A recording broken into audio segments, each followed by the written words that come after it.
Ассалаумағалейкум қазақ елі. Қазір Америка Құрама Штаттары орбитада жұмыс істейтін алтын күмбез деп аталатын өте ауқымды әуе қорғаныс жүйесін жасап жатыр. Бұл жүйе ғарышта орналасады деп жатыр. Алтын күмбез жай ғана аспаннан шабуыл жасайтын қару емес, бұл жер бетін толық бақылайтын үлкен қорғаныс жүйесі. Оның құрамында жердегі радарларды, ғарыштағы спутниктер, лазерлік жүйелер, AI арқылы басқарылатын үлкен қару дейді.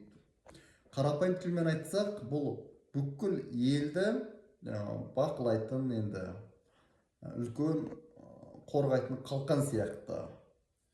Бұл жүйе зымырандарды, дрондарды және кибердыбыстық қаруларды ерте анықтап, оларды алдын ала жойып жібереді екен. Сондай арналған. Енді көп сарапшылар оны болашақтың ғарыштық технологиясы деп бағалап жатыр. Дональд Трамп бұл жобаны өзінің президенттік мерзімінің аяқталғанға дейін іске қосуын талап еткен. Енді әлемдік бақтың жазуынша бұл жобаның құны 1 триллион Америка долларынан асады. Сондықтан аспаннан шабуыл жасайтын қару дегеннен гөрі бұл болашақтың қорғаныс технологиясына көбірек ұқсайды.